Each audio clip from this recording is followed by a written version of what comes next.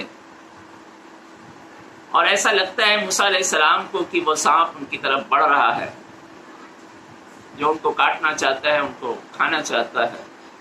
موسیٰ علیہ السلام پہلے تو یہ دیکھ کر ڈر جاتے ہیں، لیکن اللہ انہیں تسلی دیتا ہے اور کہتا ہے موسیٰ ڈر مت، ہم نے جو عصا تجھے دے رکھا ہے وہ عصا، وہ لاٹھی ان سانپوں کے اوپر ڈال دے، اللہ تعالیٰ ان جادوگروں کو کبھی کامیاب نہیں کرتا، چاہے یہ کتنا بھی زور لگا لیں۔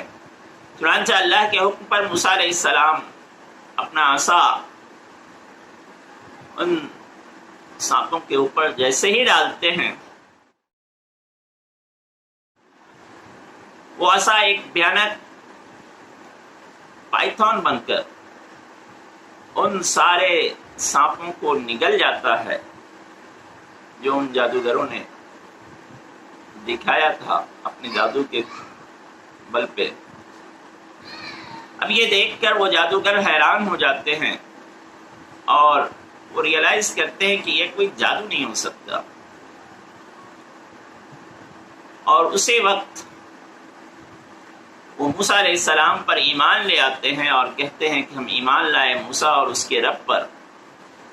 چنانچہ جیسے ہی ان جادوگروں نے اپنے ایمان کا اعلان کیا تو فرعون آپے سے باہر ہو جاتا ہے اور وہ کہتا ہے کہ اے جادوگروں، تمہاری یہ ہمت کیسے ہوئی کہ میری پرمیشن کے بغیر تم موسیٰ اور اس کے رب پر ایمان لے آئے؟ یہاں تو میں نے تمہیں بلایا تھا۔ اور وہ انہیں دھمکی دینے لگتا ہے کہ اگر تو نے موسیٰ پر ایمان نہیں چھوڑا تو ہم تیرے ہاتھ پاؤں کٹوا کر پھانسی پہ لٹکا دیں گے۔ لیکن وہ جادوگر کہتے ہیں کہ اب تو چاہے جو کر لے، چاہے تو ہماری جان لے لے، ہم اب موسیٰ پر ایمان چھوڑنے والے نہیں ہیں، کیونکہ ہم نے جان لیا ہے کہ وہی اصل دین ہے، اصل ایمان ہے۔ تجھے جو کرنا ہے کر لے، تو زیادہ سے زیادہ ہمیں اس دنیا میں سزا دے سکتا ہے، اتنا ہی تیرا اختیار ہے۔ وہ ان کی باتوں میں نہیں آتے تو فرعون بولنے لگتا ہے کہ لگتا ہے یہ موسیٰ تم سب کا سردار ہے جو تمہیں سکھا کر یہاں لایا تھا، اور پھر الٹی سیدھی باتیں کرتا ہوا وہاں سے نکل جاتا ہے، اور اس کے بعد بنی اسرائیل کے اوپر اور زیادہ ظلم کرنے لگتا ہے، اور زیادہ انہیں ستانے لگتا ہے۔ پھر مختلف وقتوں میں ان کے اوپر اللہ تعالیٰ طرح طرح کے عذاب بھیجتا ہے، کبھی قحط کی شکل میں، کبھی طوفان کی شکل میں، کبھی کلر انسیکٹس ان کے اوپر آتے ہیں، کبھی میڈکوں کی بارش ہوتی ہے، کبھی خون کی بارش ہوتی ہے، طرح طرح کے عذاب ان پر وقتاً فوقتاً آتے رہتے ہیں۔ اور جب بھی کوئی ایسا عذاب آتا تو وہ موسیٰ کے پاس پہنچ جاتے ہیں، موسیٰ اپنے رب سے دعا کرو اس عذاب کو ہم پہ سے ٹال دے تو ہم ایمان لے آئیں گے۔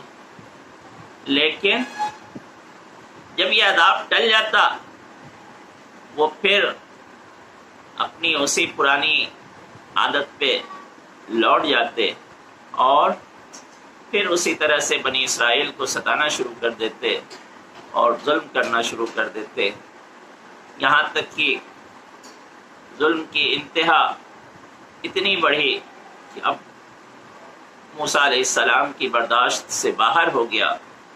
تو انہوں نے اللہ سے دعا کی، اے اللہ، اب فرعون کا ظلم ہماری برداشت سے باہر ہے، تو ہمیں اس ظالم سے چھٹکارا دلا۔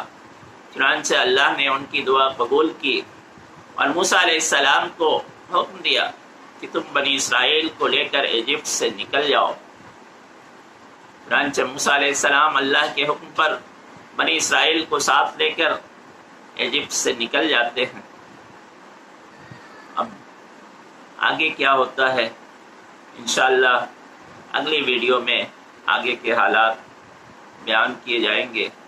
Thank you very much.